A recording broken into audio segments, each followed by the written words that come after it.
Bismillahirrahmanirrahim. Alhamdulillahirabbil alamin wa sallallahu ala sayyidina Muhammadin wa ala alihi washabihi wasallam. Hikmah ke 37. Mastudi'a min ghaibis sarair zahara fi syahadatiz zahir. Apa-apa yang disimpan, yang dititipkan atau yang diletakkan min ghaibis sarair, yaitu rahasia-rahasia yang gaib. Zahara fi syahadatiz zahir.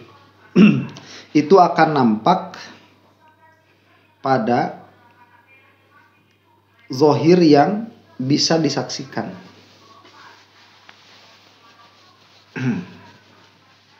Nah, ini maksudnya apa?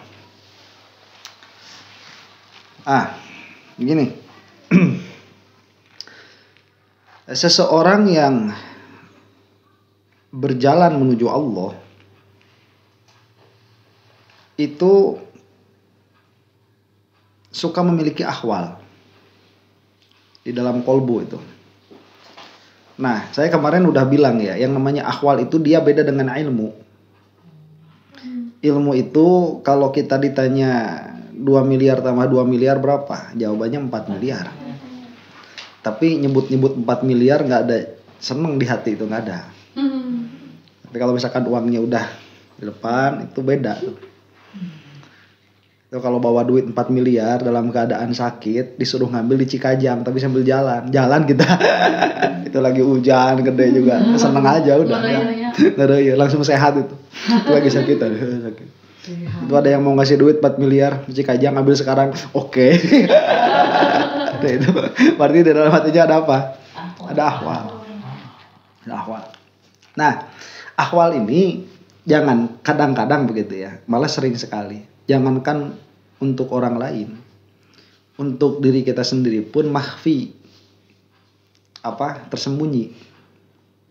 Jadi kadang-kadang kita pun tidak tahu ahwal yang disimpan oleh Allah di dalam hati kita itu apa. Nah, ya, jadi saroir itu dia lembut sekali. Kalau ahwal itu dia masih nampak karena kita tahu ada wijdani ya. Kita tahu kapan kita lagi sedih, kita tahu kapan kita lagi senang. Tapi kalau sudah asror, itu kadang-kadang si sohibu sirnya itu kitanya sendiri, kita tidak paham apa yang Allah simpan di dalam hati kita. Nah, ini kita bisa melihat alamat apa yang Allah simpan di dalam hati. Jadi kita mau baca malah dulu nih. Ini sebetulnya ada 2. Ada nasihat untuk guru supaya bisa melihat asror murid-muridnya, atau supaya kita bisa tahu asror yang Allah simpan di dalam hati kita. Jadi asror itu dia jamak dari sir. Nah, sir itu adalah rahasia. Maksud rahasia itu adalah sesuatu yang sulit untuk diketahui. Nah, makanya untuk mengetahui sesuatu yang sulit untuk diketahui, kita harus melihat tanda-tanda dari yang jelas bisa diketahui begitu. Nah, saya bahas yang pertama dulu ya, yang dari guru kepada murid ini. Jadi si guru ini bisa melihat keadaan muridnya, karena guru ini terutama di dalam suluk, di dalam thariqah, itu harus menjaga keadaan muridnya. Ya, karena guru ini dia sebagai khalifah, sebagai murabbi, sebagai orang yang diibaratkan muridnya itu seperti tanaman yang susah untuk ditumbuhkan. Jadi kalau kebanyakan ngasih air mati, kelamaan disimpan di luar mati, kering. Kelamaan disimpan di dalam mati. Jadi harus ditempatkan pada tempatnya, pada waktunya. Nah, kita punya contoh bagus. Ini contoh di Sesiti Jenar. Sesiti Jenar itu punya guru. Nah, gurunya ini saking kepincut sama Sesiti Jenar, itu mengawinkan Sesiti Jenar dengan anaknya. Ya, jadi dengan anak gurunya menikahkan. Nah, waktu anaknya ini hamil, kemudian melahirkan, Momen tatkala anaknya ini melahirkan, Sesi Jenar disuruh cerai dari istrinya sama bapaknya itu, sama mertuanya. Sekarang kamu harus menceraikan istri kamu. Saya ini ngomong sebagai guru. Sesi Jenar heran, kenapa saya harus menceraikan istri saya? Masa nggak sayang sama anak sendiri begitu? Anak sendiri mau dijadiin janda. Kata gurunya, karena saya itu lebih sayang sama kamu daripada anak saya. Jadi kebiasaannya para ulama itu kepada murid itu lebih sayang daripada kepada anaknya. Dikatakan kenapa seperti itu? Karena sekarang istri kamu dan anak kamu sudah jadi berhala di dalam hati kamu. Itu kata gurunya tuh. Maka diceraikanlah siapa? Istrinya. Atas perintah gurunya. Yang mana gurunya ini siapanya? Mertuanya. Sekarang pertanyaannya begini, kok bisa sampai tahu gurunya itu keadaan hati muridnya? Karena nampak dari zahir. Makanya wali yang paling terkenal di antara wali 9 itu di antaranya siapa? Sesi Jenar itu. Yang paling terkenal dengan ilmu batin, ma'rifatullahnya itu Sesi Jenar. Karena memang pendidikan dari gurunya sampai seperti itu dan nurut. Ya. Nah, kalau kita mas sekarang udah nggak ada orang kayak gurunya Sesi Jenar, udah nggak ada, udah ya. Udah nggak usah punya guru kayak gitu, udah nggak usah. Udah nggak ada orangnya sekarang. Dalam pengertian gurunya ini bisa melihat bagaimana keadaan muridnya, ahwal, sir, asror yang disimpan di dalam kolbunya Sesi Jenar. Bagaimana? Contoh misalkan, saya nggak tahu ya, saya nggak memosisikan diri sebagai gurunya Sesi Jenar. Cuman dari apa yang saya paham begini. Misalkan ya, orang itu kalau dia punya duit, girang, senang, ya, si bibirnya itu cepat sekali mengembang.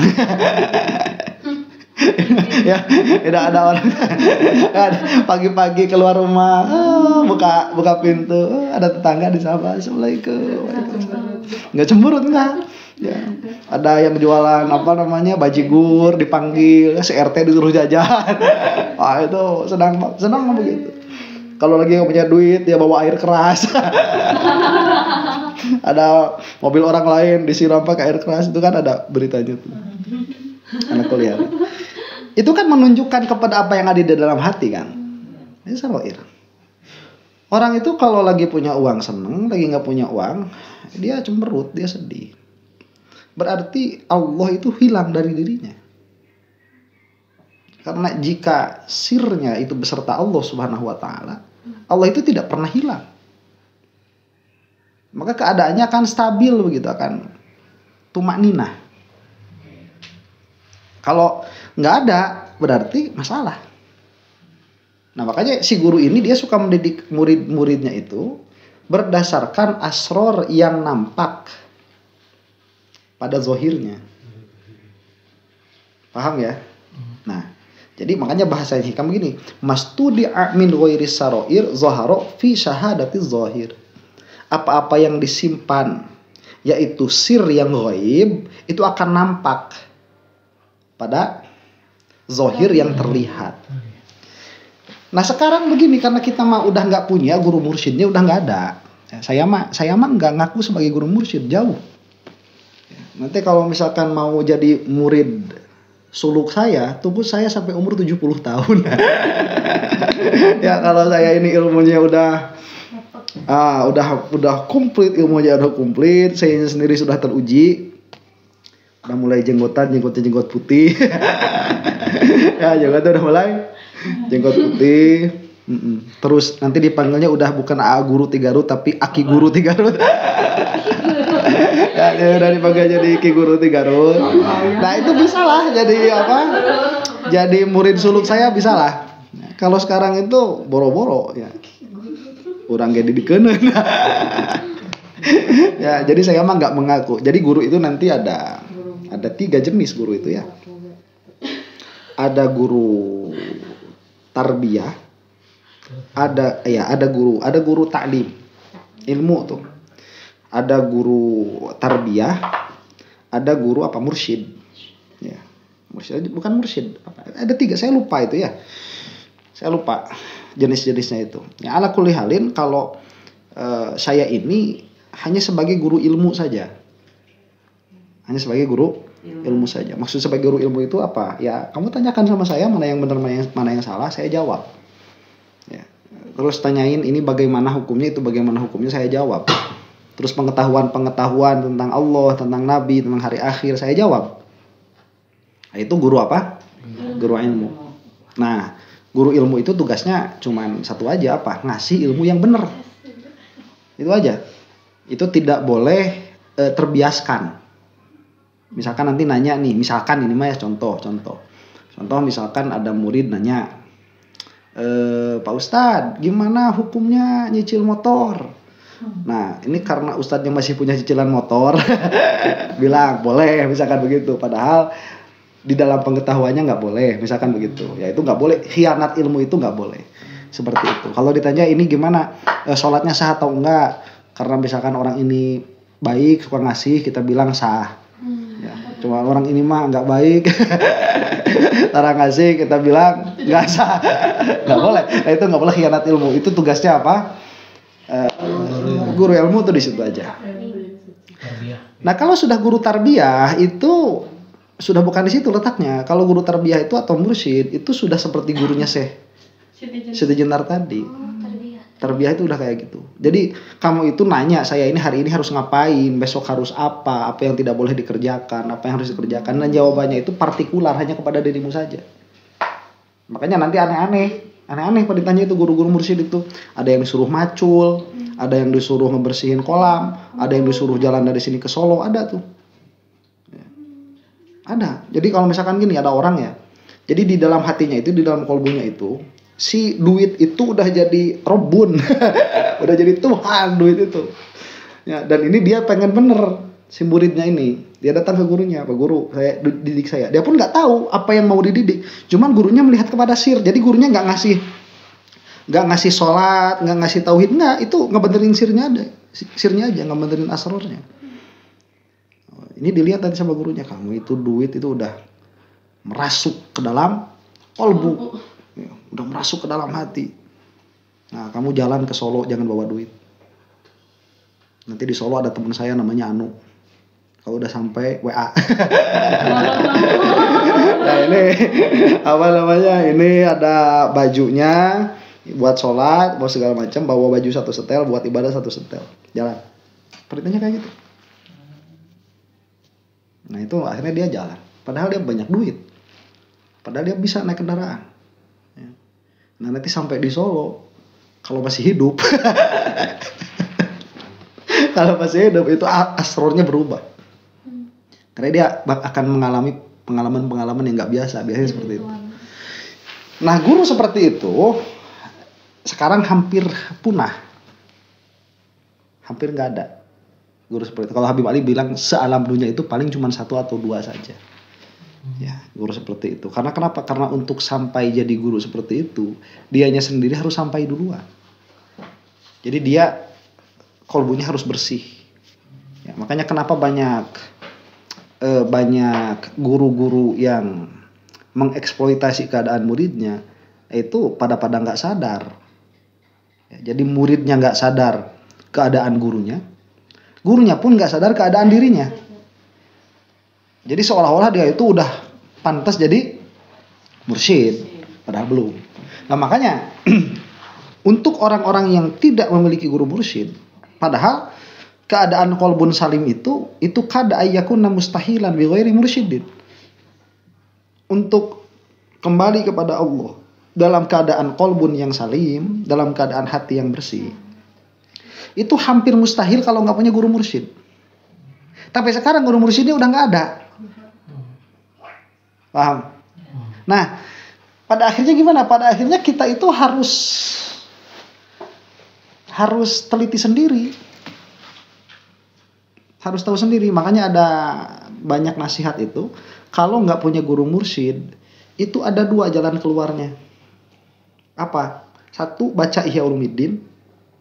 2, banyak sholawat. Nah ini apanya? Jalan keluarnya. Kalau nggak punya guru mursyid itu. 1, baca kitab Ihya Ulumuddin. Yang kedua ini perbanyak Perbanyak sholawat. Itu imma nanti akan punya mursyid sendiri. Ya, dalam pengertian mursyid sendiri itu nanti dia dibimbing oleh sesuatu lah begitu. Bukan orang. Atau dia ditemukan dengan guru mursyid. Nah, orang yang celaka itu orang yang tidak punya mursyid.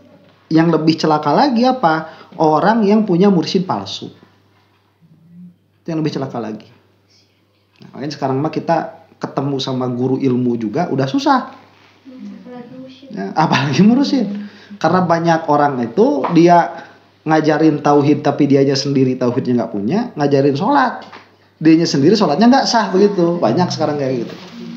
Nah, ala kulli halin kalau kita mau memaknai ini untuk mendiagnosa diri kita sendiri, bahasa ini nih, maka kita tinggal lihat apa-apa yang nampak pada diri kita di dalam keseharian kita. Ya, kita itu kan hidup tidak lepas dari masalah ya. Jadi masalah itu mending langsung iya baca. Mending langsung iya. Ya, kita itu hidup nggak lepas dari masalah. Yang lucunya masalah itu gimana? Itu masalah itu gini. Masalah ini dia bisa bertahan 1 bulan, 2 bulan, 3 bulan. Dan dia akan selesai. Tapi selesainya masalah ini paling lama 2 hari, 3 hari. Langsung datang lagi masalah baru. Ya. Ya. Ya kan? Jadi lucunya masalah itu seperti itu. Makanya orang-orang yang super cerdas itu, mereka itu nggak mau keluar dari masalah. Nggak mau. Kenapa? Karena gini. Ada peribahasa, manusia itu tidak bisa merasakan rasa sakit yang ada sekarang. Dia itu hanya bisa merasakan rasa sakit yang telah lalu. Itu bahasanya. Dan kita itu bisa merasakan rasa sakit itu berarti kita mampu menghadapi rasa sakit itu. Contoh. Kalau kita itu ditempeleng, tempelengnya udah selesai, kitanya baru gini. Dari itu masih sakit, wang, tempelengnya udah nggak ada. Itu rasa sakit yang sekarang atau yang sudah lalu? Yang sudah lalu. Ya. Jadi rasa sakit itu yang sekarang tidak bisa dirasakan. Semua rasa sakit itu masih telah lalu. Dan kita merasakan rasa sakit, itu berarti kita bisa menanggung rasa sakit itu. Berarti kita bisa menanggung. Ya, orang tuh kalau masih bisa bilang sakit, berarti masih bisa menanggung rasa sakit itu. Kalau udah nggak bisa bilang sakit, ya mati. Baru udah nggak bisa nanggung. Jadi kalau orang masih bisa curhat, masih bisa ngobrol, berarti dia masih bisa menanggung rasa sakit itu. Sekarang begini, kalau masalah yang ini selesai, apa jaminannya kita masih bisa menanggung masalah yang kemudian? Padahal masalah yang lain pasti datang. Dan masalah yang lain ini belum tentu juga lebih ringan daripada apa yang kita hadapi sekarang. Bisa jadi masalah nanti yang akan datang itu lebih berat daripada masalah yang sedang kita hadapi sekarang. Makanya orang yang super cerdas itu, tatkala dia punya masalah, dia nggak bakal mau masalahnya itu hilang. Itu karena kalau masalah ini hilang, pasti akan datang masalah yang baru. Dan tatkala masalah yang baru ini datang, belum tentu lebih ringan daripada apa yang kita hadapi sekarang. Paham ya? Ini nanti di akhirat pun begitu. Atau jangan di akhirat lah, kita tafakur sama orang-orang yang bunuh diri itu. Orang yang bunuh diri itu kan gara-gara banyak masalah. Atau gara-gara nggak punya masalah justru. Bener sih, ada orang ya itu bunuh diri karena nggak punya masalah. Ada kayak Kurt Cobain tuh, vokalis Nirvana tuh, tahu nggak? Nggak tahu. Orang-orang yang mati dalam keadaan bunuh diri, tapi dia terkenal, nggak punya masalah apa-apa. Kita ini ngejar popularitas, dia udah punya. Kita ngejar duit banyak, dia udah punya. Kita ngejar kesenangan duniawiyah, pengen itu pengen ini, dia punya semua. Tapi bunuh diri. Itu karena hambar itu. Ini ada kisah nih. Ada kisah di mana ini ya? Di Swedia kalau nggak salah. Di Swedia. Jadi di Swedia itu ada jembatan. Jembatan itu sering dipakai bunuh diri. Nah, itu saking sering dipakai bunuh dirinya, itu sampai ada larangan, dilarang bunuh diri dari jam 10 sampai jam sekian. Jadi saking ada apanya, saking sering dia pakai bunuh dirinya tuh. Nenek ada kayak kecil. Ini pernah ada orang, dia itu mau bunuh diri. Ada orang mukmin lewat. Ya, nggak tahu jam berapa, agak malaman. Udah duduk aja, udah siap-siap gitu. Ya kan biasa dibujuk gitu ya. Jangan loncat gitu. Saya ini udah nggak punya harapan hidup segala macam. Udah ikut aja dulu sama saya. Ya besok aja lagi kalau mau bunuh diri itu. Ini udah malam. Dan ya nggak ada yang nolongin gitu. Dan justru lucunya orang nggak beragama tuh lucunya kayak gitu. Ya gimana maksudnya? Maksudnya itu mereka itu paling nggak mau ngerepotin orang lain. Iya, orang yang tidak beragama itu paling nggak mau ngerepotin orang lain. Iya, coba lihat di Jepang itu. Ya, orang di Jepang itu, mereka itu paling nggak mau buang sampah sembarangan. Tapi di mobilnya itu paling kotor. Di mobilnya paling kotor, di rumahnya itu paling kotor. Ini saya waktu di Amerika, itu kalau merokok itu celacahnya itu nggak mau dibuang keluar, nggak mau. Ya. Tapi di mobil itu udah berantakan di mobil itu. Ya, jadi mereka itu orang yang paling nggak mau merusak tatanan sosial gitu. Ya, makanya secara sosial itu mereka teladan. Tapi secara indeks kebahagiaan diri mereka itu paling rendah. Gitu. Beda sama Indonesia. Orang Indonesia makan nggak makan yang penting kumpul. Jadi indeks kebahagiaannya itu meskipun duit nggak terlalu banyak, tapi indeks kebahagiaannya lebih tinggi lah daripada orang-orang yang Jepang, Swedia itu. Ala kulihalin. Nah si orang ini akhirnya dia nurut. Ya udahlah, saya nggak jadi bunuh diri hari ini. Kamu mau kemana? Udah ikut saya. Dia dibawa kemana? Dibawa ke masjid pengajian. Dibawa ke masjid. Dan setelah dia di masjid dengar pengajian, dia ketiduran. Nah pas mau dibangunin itu kasihan kan? Ya, akhirnya dia didiemin sampai subuh. Ya, pas subuh itu dia bangun. Pas bangun deh. Ini tempat apa? Ini masjid. Jadi bunuh diri nggak jadi katanya. Kenapa? Saya ini mau bunuh diri gara-gara nggak bisa tidur. Saya ini mau bunuh diri gara-gara nggak bisa tidur. Bayangin kalau nggak bisa tidur sehari masih mending ya. 2 hari masih mending. 3 hari udah mulai. Hari keempat, hari kelima itu udah kehilangan konsentrasi. Hari keenam itu udah mulai halusinasi. Itu kalau udah lama nggak bisa tidur, itu gara-gara nggak bisa tidur ya udah saya mending ngabisin hidup saya aja. Nah akhirnya dia menemukan tempat yang cocok untuk tidur. Pengajian. Coba ke pengajian. Itu harusnya dibawa ke pengajian muncul itu udah. Ya. Udah langsung itu. Wis paling enak udah. Kalau di pengajian itu udah paling enak ya. Enak tidur. Dengar ustaz gitu. Udah kayak tadi. Set. Udah tempat yang paling asyik. Nah, aku lihat.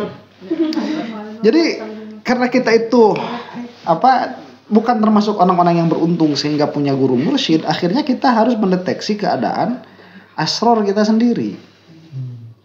Nah, tatkala kita bangun tidur, itu apa yang kita rasakan? Fi zohir. Nanti zohir itu ada 2 ya. Ada gini nih, keadaan hati itu zohir apa batin? Batin ya? Zohir apa batin? Keadaan hati itu. Batin. Nah, ini batin jika dinisbahkan kepada anggota badan. Ya, makanya nanti kalau misalkan kita lihatnya ada orang bolak-balik nih, jalan ke sana, balik lagi ke sini, jalan ke sana, balik lagi ke sini. Ininya sambil komat kamit. Dia kenapa tuh? Keadaan hatinya gimana? Gelisah, dia gelisah, bingung. Ya. Iya kan? Itu kan kita bisa lihat keadaan gelisah, bingung itu nampak dia pada apa? Pada anggota badannya. Jadi kita bisa melihat, kita bisa menebak keadaan ahwal hati dari pekerjaan badan. Nah, ahwal hati ini dia pun sebetulnya zohir kalau dinisbahkan kepada asror. Nah, orang itu suka tidak sadar kepada asrornya karena dia hanya sibuk dengan keadaan batinnya. Paham? Ini kita inkilab kan nih? Maksudnya inkilab itu bagaimana? 1 hari itu kita berubah keadaan batin berapa kali? Sering kan? Sering gitu. Bisa dihitung. Ada yang sampai 70 kali, ada yang sampai 80 kali, malah kata Syekh Hamzah Yusuf itu bisa sampai 7.000 kali, 70.000 kali itu. Iya, satu hari bisa sampai 70.000 kali. Perubahan keadaan apa? Keadaan hati itu.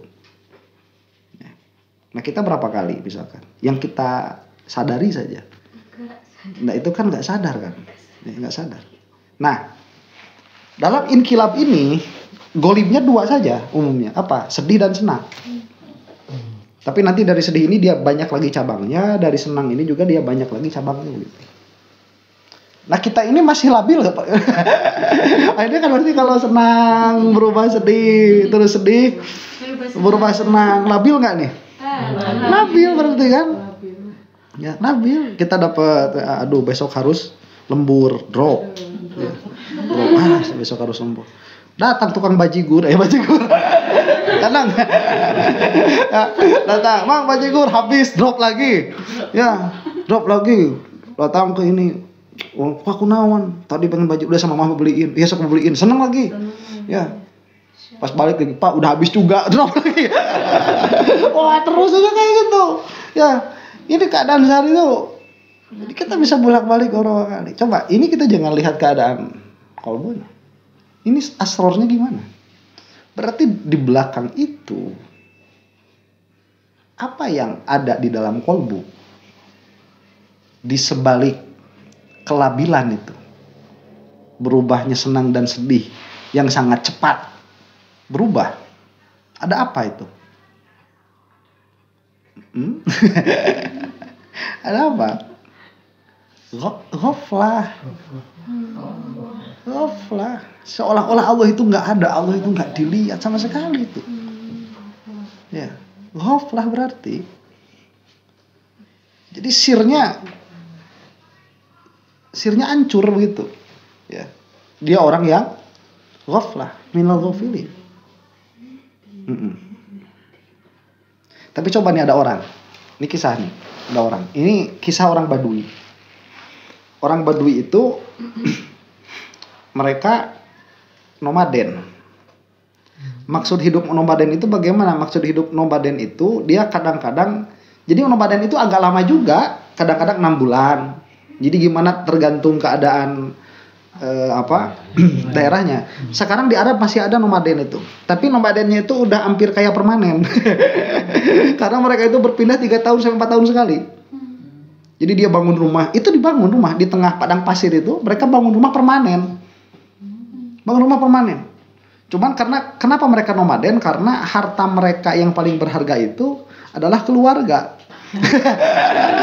udah kayak keluarga cemara. Bukan, karena harta mereka itu unta-unta. Nah, jadi harta mereka itu unta-unta. Jadi mereka itu menternakan unta dengan kadar paling minimal. Dengan modal paling minimal. Jadi kalau di Islam itu kan ada yang namanya zakat peternakan. Nah, zakat peternakan ini dia baru berlaku apabila si hewan-hewannya ini makan dengan sendirinya. Jadi kalau misalkan kita sekarang nih punya kambing ya, kambingnya itu sama kita dibikinin hotel pakai AC. Jadi si kambingnya itu dia pakai apa? Dikasih kandang, terus dikasih air, kita ngarit sendiri atau pakai pakan sendiri. Itu nggak harus zakat itu. Nggak ada. Kita mau punya 1.000, 2.000, 10.000, 20.000 kambing itu nggak ada zakatnya. Iya, kalau kita ngerawat sendiri. Tapi kalau si kambingnya itu diawurnya, jika pemajikan gitu tanya. Jor kan itu cukup. Diabur lah gitu aja, duit be. Diabur, jor kan itu. Misalkan si ternak ini dia diabur, dibiarin gitu. Itu kena zakat. Kalau udah 40 zakatnya sekian, kalau udah 100 zakatnya sekian gitu. Nah, orang-orang yang Baduy itu mereka tidak punya skill apapun kecuali untuk beternak seperti itu. Jadi makanya dia tuh cari nih padang pasir nih. Padang pasir itu kan kalau di kita kayak hutan lah begitu ya. nggak ada yang punya apanya. Nah ini nanti dikira-kira nih, oh ini airnya di sini segini, keadaan rumputnya segini, ini kira-kira bisa bertahan 4 tahun 5 tahun. Akhirnya dia bikin rumah di situ. Orangnya kaya itu, orangnya kaya 4 tahun 5 tahun, bro bikin rumah di situ. Udah nggak sekolah, anaknya itu nggak sekolah, ya nggak, jadi masih native lah. Kalau di kita tuh kayak apa? Baduy dalam ya. Nah kayak Baduy dalam gitu. Masih ada sampai sekarang. Nah kalau dulu orang yang nomaden itu dia pakainya tenda, dan itu nggak cuma satu keluarga, itu bisa sampai 7 keluarga, bisa sampai 12 keluarga gitu. Jadi 12 keluarga nanti dia berkembang biak di situ. Ya, makanya ada ketua RT-nya ada. Dan itu begitu, nanti kalau misalkan kita mau ikut bisa, saya mau ikutan dong di sini, ayo. Nah nanti ada tugas sosialnya begitu. Ini biasanya seperti itu. Nah dulu itu ada ada orang nomaden, ya. Dia tinggal di satu tempat lah begitu ya. Jadi di satu tempat. Nah si bapaknya ini dia orang Islam, dia lagi sholat ya, habis sholat dia zikir begitu. Nah habis selesai zikir, istrinya bilang sama bapaknya itu, Pak, ya kenapa ayam kita mati semua? Kata si bapaknya, oh khair, bagus, nggak apa-apa. Ayam kita mati semua, khair. Pak, yang mati bukan ayam aja, apa? Anjing kita juga mati semua, khair. Bagus. Pak, yang mati bukan cuma ayam sama anjing. Kenapa? Unta kita mati semua, khair. Bagus, kata bapaknya itu. Itu istrinya marah. Kadaek siapa macam bahasa ayam mati bilang khair, onta mati bilang khair. Ini itu udah mati semua. Ya, kata bapaknya, ya udah semua gimana lagi, khair. Ya, semua yang ditentukan oleh Allah itu pasti bagus. Nah akhirnya nggak punya apa-apa ini. Ya, 2 malam 3 malam dari situ. Pagi-pagi keluarga itu bangun. Itu semua tetangganya udah mati semua. Tetangganya mati semua. Ternyata kenapa matinya itu? Kena bandit. Kena bandit. Perampok. Ya. Ada perampok, ada bandit. Nah si bandit ini datang malam-malamnya. Itu kan gelap kan, lagi nggak ada bulan. Nah dia tahu ada orang, ada tempat, itu kan berjauhan kan begitu ya. Ada tempat, dari mana? Dari suara-suara ayam-ayam sama suara unta-unta itu. Di situ berarti ada, dibunuh orangnya, diambil untanya. Nah, itu kan bunuh. Nah yang ini kan udah nggak ada apa-apa, tidak terdeteksi, disangkanya nggak ada orang. Padahal ada. Akhirnya kata istrinya apa? Pak bener ya khair. Nah, ya sekarang kita lihat nih keadaan Asror istri sama suaminya, beda nggak? Beda. Ini di sebalik. Suaminya ini di depannya itu ada ketenangan hati. Di sebalik ketenangan hati itu ada apa? Allah. Nggak goflah. Ingat sama Allah terus. Nah, si istrinya ini ini gimana nih? Nah itu berarti apa? Asrornya gimana? Nah kita harus bisa mendeteksi. Makanya kita itu ghayatul amri istighfar. Makanya kita itu disuruh sama Rasulullah SAW buat istighfar sehari semalam minimal 70 kali. Karena keadaan hati kita itu begitu terus. Ya, bolak-balik pas dak. Tapi ada yang lebih jago. Rasulullah Sallallahu Alaihi Wasallam. Rasulullah itu marah-marah. Kalau lagi marah. Kalau lagi sabar ya sabar. Ya, Rasulullah itu dikencingin rumahnya sabar. Terus ada apa? Ada nenek-nenek itu dikasih makan ya. Dikasih makan tuh kan dicela. Oh, Muhammad itu begini begitu, padahal yang ngasih makannya ada Muhammad itu. Ya. Kan ada kisahnya, tahu kisahnya apa aja? Ya kan, dikasih makan gitu. Terus Muhammad sabar kan? Ya. Tapi tatkala perang marah-marah Rasulullah itu. Tatkala khutbah marah-marah. Tapi apa di sebalik Rasulullah itu sirnya? Lupa sama Allah? Mustahil. Itu yang lebih jago lagi. Kalau kita mah udah nggak bakalan bisa. Jadi jangan kesana dulu begitu. Kalau kita mah beresin yang tadi dulu, yang si aki-aki dulu, tiru itu dulu gitu mah. Ya, jadi keadaan ininya harus tenang. Ya. Allah harus ada. Jangan sampai ghaflah. Nah, makanya bahasanya begini sekarang, paham nggak? Mastudi'a fi ghaibis sarair zahara fi syahadati zahir. Apa-apa yang disimpan yaitu berupa asror di dalam kolbu yang ghaib, itu ghaib kan kita nggak tahu. Itu akan nampak pada zahir yang bisa disaksi. Paham sekarang? Nah, tadi paham nggak? Nah, berarti ilmu sampai. itu cirinya ilmu sampai itu begitu. Tadinya diobrolin nggak paham, sekarang paham. Itu alhamdulillah, itu udah rezeki paling gede tuh. Udah rezeki paling besar. Gitu. Nah, makanya disebut mastudi'a fi ghaibi sar'i fil qulubil ghaibah ay ghairil musyahadah bil absar minal ma'arif wal anwaril ilahiyah zahara fi kurang lebih seperti itu. Sekarang kita masuk ke hikmah ke 38. Syattana. Nah, ini agak susah nih. Syattana jauh sekali baina man yastadillu bih au yustadallu alaih, di antara orang yang berdalil dengannya atau yang berdalil kepadanya. Yang berdalil dengannya atau yang berdalil kepadanya. Yang berdalil dengannya mengetahui al-haq bagi ahlinya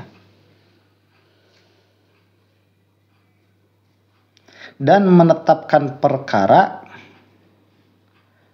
dari asal wujudnya.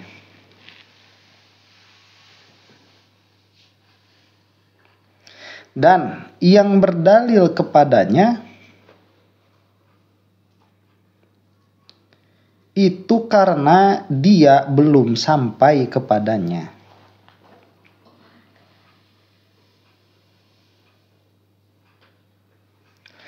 Karena jika tidak demikian, sejak kapan Allah ghaib hingga harus dicari dalilnya? Dan sejak kapan Allah itu jauh sehingga asar-asar inilah yang menyampaikan kepadanya.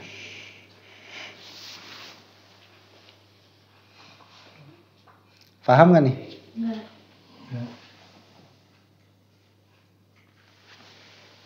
Gak paham ya? Ini gini. Susah. Susah. Ini menjelaskan dua keadaan manusia. Ada yang namanya muridin, ada yang namanya murodin. Itu muridun dan murodun. Atau kita bahasakan murid dan murod. Murid dan murod. Ini dua keadaan manusia. Dilihat dari segi apa? Dilihat dari segi sampainya kepada Allah. Yang namanya murid itu yang ingin ke Allah, itu murid. Yang namanya murad itu yang diinginkan oleh Allah, itu murad. Nah, ini Ibnu Athaillah itu menunjukkan apa? Mengisyaratkan kepada kita jauh sekali perbedaan antara kedua makom ini.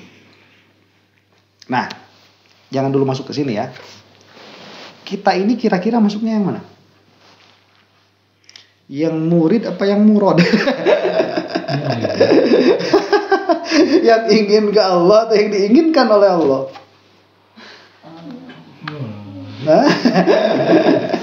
Malu mau jauh kita ya. Malu mau jauh kita yang mana dia?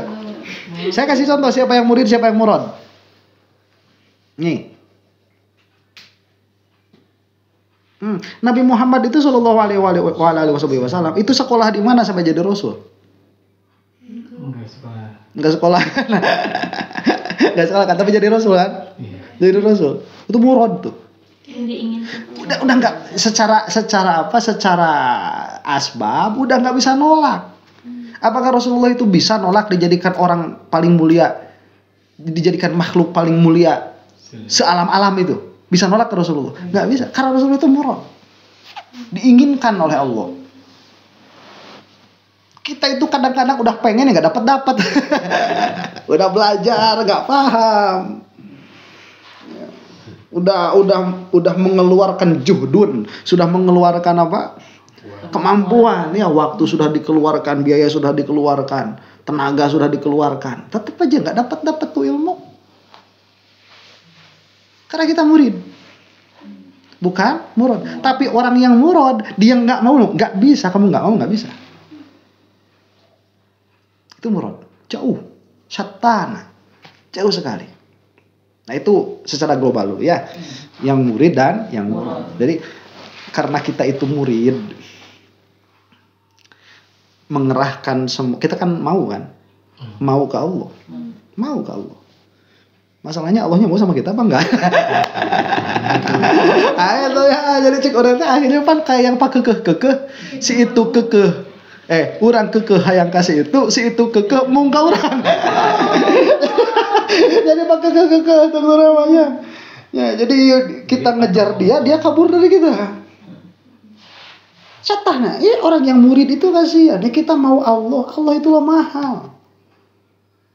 Mahal Allah itu cuma satu-satunya. Enggak semua orang yang mau ke Allah itu sama Allah dikasih.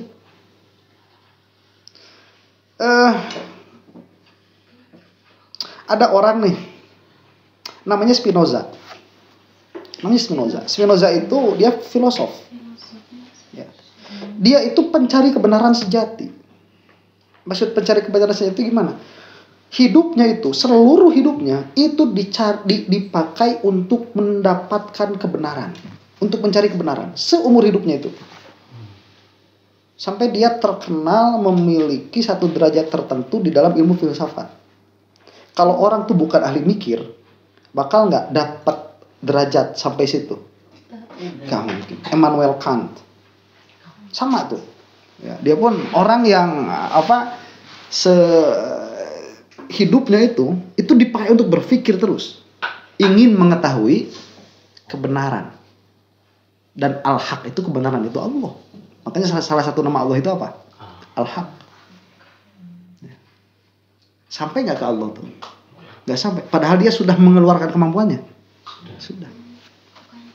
Allah ini nggak mau. Nggak dikasih sama Allah. Kenal sama Allah itu. Padahal dia sudah mengerahkan seluruh kemampuan. Ada yang lebih aneh lagi.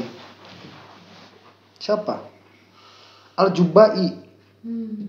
Gurunya Imam Asy'ari. Al-Jubai itu kurang apa? Kita bisa baca kitab kuning nggak? Nggak. Al-Jubai itu udah yang ngarang kitab kuningnya tuh. Al-Jubai itu. Kita hafal Quran nggak? Nggak. Al-Jubai itu udah hafal Qurannya. Yang hafal Qurannya. Kita di dalam ibadah kurang serius. Al-Jubai itu serius sekali. Saking serius dia mengkafirkan orang yang tidak beribadah. Dia sampai kepada kebenaran nggak? Nggak sampai. Coba. Ini orang-orang pengen ke Allah nih. Kalau kayak Abu Jahal, ya itu mah ya emang dari awalnya udah ikut hawa nafsu. Jadi kalau kayak tadi ya saya sebutin nih siapa? Immanuel Kant. Terus siapa tadi? Spion. Spinoza. Terus kayak Al-Jubai. Itu orang-orang yang memang dari awalnya pengen bener, cuman nggak dapat kebenaran. Nah sekarang begini pertanyaannya, apa jaminan kita dapat kebenaran itu? Dan kita layak takut kalau orang-orang yang bersungguh-sungguh saja tidak mendapatkan, apalagi orang-orang kayak kita. Banyak goflahnya. Seharusnya kita layak takut. Tapi kita juga layak berharap. Kenapa? Karena kita sudah sampai pada titik ini. Kita udah tahu mana akidah yang benar, kita udah tahu mana sholat yang benar. Kan tinggal kita bagaimana mengusahakannya begitu. Nah, ini adalah orang-orang yang apa? Yang murid. Makanya kata Ibnu Athaillah jauh sekali antara orang yang murid dan yang murad. Tapi nanti ada begini. Kita kan murid ya. Murid. Apakah kita akan menjadi murid jika tidak ditaksis oleh Allah? Jika tidak diirodahkan oleh Allah? Tidak akan. Kan kita juga sekarang aja atas irodah Allah kan? Iya. Berarti murid teh murad juga sebetulnya begitu. Tapi katanya, Hah? katanya. Betul. Bukan hakikat tuh bagaimana? Ini punya wilayah yang jauh sebetulnya. Tapi pada hakikatnya kita tidak akan bisa menginginkan jika Allah tidak menghendaki begitu. Paham ya? Iya. Nah, cuman kan tetap pada kenyataannya murid murad jauh begitu. Pada kenyataannya murid murad jauh. Nah, murad ini kalau bahasanya Ibnu Athaillah itu al-wasilun, orang-orang yang sudah sampai. Bahasanya begitu. Ini murad nih. Kalau murid itu orang-orang yang belum sampai. Sekarang kita ditanya nih, Allah ada nggak? Ada. Tahu dari mana Allah ada? Dari ciptaannya. Nah, berarti mana yang lebih jelas? Allahnya apa ciptaannya? Ciptaannya lebih jelas daripada Allahnya. Makanya kita berdalil kepada Allah melalui ciptaan. Ustadz ada nggak? Ada. Tahu dari mana? Motornya. Berarti saat ini yang nampak bagi kamu, yang lebih jelas bagi kamu, ustadznya atau motornya? Motornya. Makanya kita berdalil dari motor kepada adanya ustadz. Nih, kalau udah jadi wali, al-wasilun, al-muradun, orang yang sudah sampai sama Allah ditanya, Allah ada nggak? Yang nanyanya ditempeleng. Kamu itu kan gitu kan. Sekarang begini ya, kalau misalkan Pak Haji di luar dari masjid, nanya misalkan ke Pak Haji di luar, Ustadz udah ada belum? Wajar nggak? Wajar. Kata Pak Haji, gening ada, motornya udah ada, berarti udah ada. Wajar nggak tuh? Wajar. Tapi nanya Ustadz ada, wajar nggak? Pak Haji masih di luar tuh, wajar nggak? Pak Haji masih di luar, ketemu sama Pak Haji nih, Ustadz ada nggak? Wajar nggak tuh? Wajar kan? Wajib belum tahu juga, ya. Ada, tahu dari mana? Ini ada motornya, iya kan? Nanya, wajar nggak tuh? Ini kalau udah ketemu nih, udah Pak Haji lah, Pak Haji aja sama Pak Haji itu. Ustaz ada nggak? Ini tembeleng udah. Ya, ini semuanya ini dia. Cabuk. Gimana sih?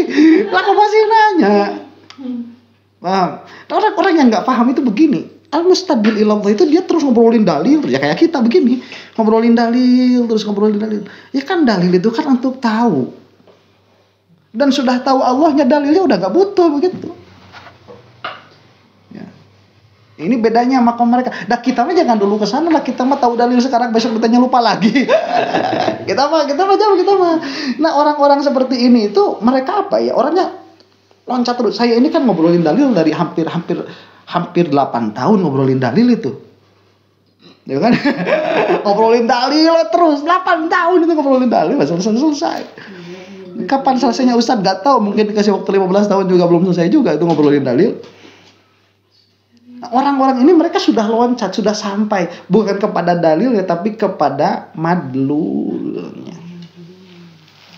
Makanya nggak sama orang yang tahu adanya raja dari adanya kendaraannya dengan orang yang tahu adanya raja tatkala dia berhadapan dengannya. Kalau dia tahu adanya raja dengan berhadapan dengan raja itu, maka hilanglah semua keindahan. Yang sisa hanya keindahan sang raja. Dan hilanglah semua jamuan. Yang tersisa hanya jamuan sang raja. Nah, orang yang sudah sampai kepada Allah itu, dunia hilang semua sudah. Gak butuh. Maka jadi tanya nanti, ngobrol tijan. Wajib tahu Allah ada? Tahu. Saya nanya, tahu dari mana? Saya tempeleng. Lah kita ini bisa kayak gini tuh karena siapa? Karena Allah. Jantung berdetak karena Allah, mata berkedip karena Allah, hidung bernafas karena Allah, paru-paru mengembang mengempis karena Allah, hati berubah keadaannya karena Allah. Masih nanya Allah ada apa enggak? Kepret begitu. Nah ini masih loh. Jadi orang-orang yang sudah sampai mah keadaannya begitu. Nah orang yang kayak gini murad. murad, ditarik sama Allah. Majdzub. Jauh nggak tuh berarti? Orang yang berdalil kepada adanya Allah dengan orang yang berdalil kepada adanya selain Allah dengan Allah, jauh nggak tuh? Jauh. Nah, yang kedua ini wa al-wasilu. Orang-orang yang sudah sampai. Nah, pertanyaan sekarang begini, biar kita gak ketipu. Kita udah sampai belum?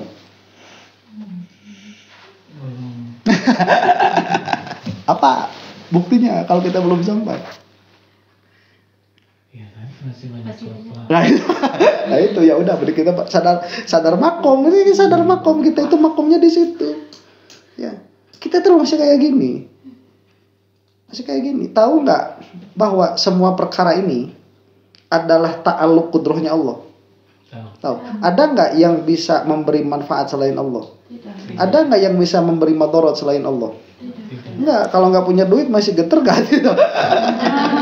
Masih geter. Kalau ada masalah tuh masih geter nggak itu, masih geter. Berarti kan cuma di sini aja. Biasa tawadu. Tara bawa duit. Tara bawa duit. Ya gimana lagi, kita kan jujur aja ya. Jadi disitulah kita istighfar. Jangan sampai kita itu tertipu sama ilmu. Maksud tertipu sama ilmu itu gimana? Kita udah ngobrolin usul, merasa kita ini apa? Usul. Jangan. Ya kita usul apa enggak? Ya enggak, udah selesai. Berarti kita itu apa? Berarti kita itu masih dalam makom menghilangkan kewajiban. Karena kewajiban kita itu taunya itu. Itu kewajibannya. Jadi orang tuh kalau udah nggak tahu, dia neraka udah nggak bakalan keluar dari neraka tuh. Paham ya? Ini kalau misalkan orang nih, kita kan ditanya nih, Allah ada nggak? Jawaban kita apa? Tahu dari mana? Dari segala ciptaan. Dari cipta kan begitu ya. Nih orang kalau nanti ditanya Allah ada nggak? Dia jawab nggak tahu. Itu udah nggak bakalan keluar dari neraka. Atau dia ditanya tahu dari mana? Ya pokoknya malah kata guru saya itu taklid. Ya itu nanti di akhirat nggak tahu gimana keadaannya itu. Nah kalau misalkan kita udah tahu dalil, misalkan ya Allah ada nggak? Ada, sifatnya apa saja, kidam, bako, dan kita tahu semua dalilnya, itu nggak bakalan nanggung di dalam api neraka, nggak bakalan. Nah itu sudah kadar minimal itu, kadar minimal. Nah kalau misalkan nanti udah sampai wilayah kepret, Allah ada nggak? Pret, kita kalah nempelengin orang. Ustaz, apa dalil adanya Allah apa? Kepret. Ini berarti udah usul nih. Udah usul nih keadaannya nih. Kamu ini kok nanya pertanyaan gak sopan itu. Ya, Allah itu yang menggerakkan kita, memberi kita rezeki, yang mengadakan kita. Masih nanya begitu kan? Berarti kan ini udah sampai nih ya. Nah orang kalau udah sampai kayak gitu, ini keadaan hatinya udah gak bakalan rubah. Soalnya dia sama Allah. Ini kalau mati, orang kayak gini kalau mati itu apa? Dia itu seperti burung yang keluar dari sangkarnya. Jadi tatkala dibuka itu langsung keluar aja, langsung terbang begitu. Bebas. Betul, bebas. Nah, itu kata kuncinya. Jadi tatkala dicabut ada malaikat Israel itu langsung hore. Yes. Yes. Sudah selesai, dunia saya sudah selesai. Itu tapi orang yang Allahnya nggak ada, yang belum usul, itu matinya itu seperti kambing yang bukan seperti kambing yang apa itu apa sih namanya, kandang ya, yang kandangnya roboh, terjepit itu, terjepit gitu kalau mau mati teh ya, karena dia masih terikat sama kandangnya, terikat sama kandangnya. Nah kita kalau mati dalam keadaan seperti tadi, ya, ghaflah. Itu kenapa ghaflah? Karena di dalam hati kita masih mementingkan syahwat, hawa nafsu. Nah ini nanti kata sebagian sufi ya paling masuk neraka dulu 40.000 tahun kali 4. 40.000 tahun kali 4. Nah, ini nanti gini. Kalau ditanya, kamu siapa? Siapa aja kalau ditanya kan gitu. Apa? Sahan nami pan dijawab. Ya kan dijawab ya. Nami gitu. Kita jawab. Orang kalau udah sama Allah enggak seperti itu. Ya. Karena ahwalnya sudah maghlub. Kalau ditanya mau apa, itu udah nggak jawab. Ya.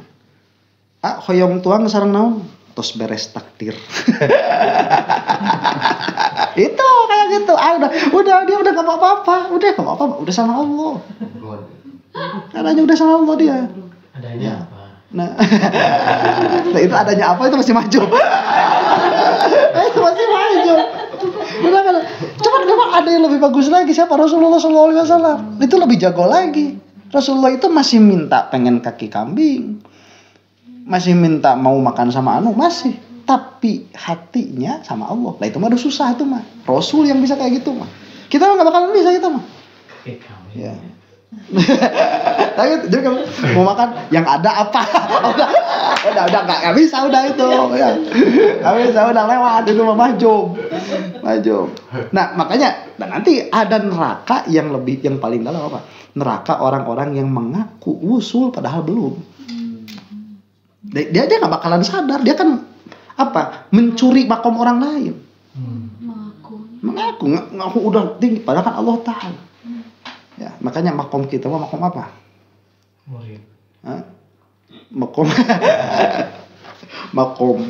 apa? Mohon maklum. Ayo, makom kita mohon maklum ya, kasih tauhid ya gitu ya gini. Kita makomnya mohon maklum. Ya Allah, kita itu akhir zaman, guru mursyid nggak punya. Ketemu orang ketipu terus. Ya, saya pikir ini orang alim ternyata enggak. Saya pikir ini orang soleh ternyata enggak. Kenal sama tauhid aja udah alhamdulillah. Makanya ya Allah kalau saya seperti ini mohon maklum. Kita istighfar insyaallah. Minta ampun aja kita sama Allah yang udah kayak gini. Ya umur udah segini tapi yang masih kayak gini. Ya kita makom apa? Mohon maklum. Jadi nanti kalau misalkan apa mati terus kita bikin misa gitu, Angga Sugih mohon maklum. Biar malaikat tahu lah ya kita ini akhir zaman begini. Makanya fikih kalau saya ini patokannya fikih aja udah. Ya, karena fikih ini patokannya jelas nanti mana yang wajib, mana yang sunnah, mana mubah, mana yang makruh, mana yang haram, mana yang fardu ain, mana yang fardu kifayah. Tapi patokannya udah jelas kalau dalam fikih itu. Nah ini kita makom sini aja akhir zaman mah udah jarang. Dan kalau kita sampai dapat itu syukur. Ya. Nah nanti kalau kita udah syukur, insya Allah sama Allah ditambah. Jelas sekarang bahasanya? Ulang-ulang lagi sekarang. Materi mah gak jelas. Segini cenah katanya teh. Ya jauh sekali antara orang yang berdalil dengan Allah dan antara orang yang berdalil kepada Allah. Orang yang berdalil dengan Allah tahu al-haq. Tahu benar bagi yang punyanya benar, yaitu bagi Allah. Wa athbatal amru min wujudi aslihi dan menetapkan perkara itu dari asal adanya. Dari Allah, dengan Allah. Sedangkan orang yang berdalil kepada Allah itu karena dia tidak usul. Terus sejak kapan Allah itu jauh sampai harus didalili? Dan sejak kapan Allah itu jauh sehingga asar atau efek-efek ini alam ini menjadi dalil yang menyampaikan kepada Allah. Itu kan bagi kita yang jauh, makanya kita berdalil. Tapi bagi orang yang tidak pernah jauh, nggak harus berdalil. Paham? Jadi kalau ditanya Allah itu ada, tahu dari mana? Kepret Ustad. Ada Ustad di kamera, pret. Ustad itu gimana? Saya ini sama Allah dari tadi. Nanya Ustad itu bisa hidup gara-gara siapa? Dia begitu. Ya, tapi ulah kita mah jangan sampai ke sana kita masih jauh. Bukan jangan dulu emang bukan. Nah, ini kalau misalkan udah murad sama Allah, murad dikasih kayak gitu ya kayak gitu. Kalau dikasih, cuma kita mah jangan apa? Ngaku-ngaku. Enggak usah jangan gitu. Nah, kita mah istighfar aja. Mohon maklum. Ayo pertanyaan saya dengan Kak Dia. Gini 10:30. Ada pertanyaan? Seterehnya. Tanya. Iya, terkerasanya. Apa pertanyaan? Tanya. Sok kayak Bu Haji mana? Ya udahlah. Mudah-mudahan orang sadayana diampunten ku Allah Subhanahu wa taala. Ieu bajari saten kafarat kana kalapatan orang sadayana oge nyanten wasilah kepala orang sareng salihin sareng Rasulullah sallallahu alaihi wa alihi wasallam. Subhanakallahumma rabbana wa bihamdik asyhadu an la ilaha illa ant astaghfiruka wa atubu ilaik. Rabbana ighfir lana dhunubana wa liwalidayna warhamhuma kama rabbayana shighara. Rabbana hab lana min azwajina wa dhurriyyatina qurrata a'yunin waj'alna lil muttaqina imama. Rabbana atina fid dunya hasanah wa fil akhirati hasanah wa qina adzabannar. Allahumma arham ummata sayyidina Muhammad. Allahumma aslih ummata sayyidina Muhammad. Allahumma farrijan ummati sayyidina Muhammad. Allahumma ighfir lil mu'minina wal mu'minat wal muslimina wal muslimat al ahya'i minhum wal amwat. Al-Fatihah. A'udzu billahi minasy syaithanir rajim. Bismillahirrahmanirrahim. Alhamdulillahi rabbil alamin. Arrahmanir rahim. Maliki yaumiddin. Iyyaka na'budu wa iyyaka nasta'in. Ihdinas siratal mustaqim. Siratal ladzina an'amta 'alaihim ghairil maghdubi 'alaihim waladdallin. Amin. Sallallahu alaihi wasallam Muhammadin wa ala alihi wasallam. Assalamualaikum warahmatullahi taala wabarakatuh.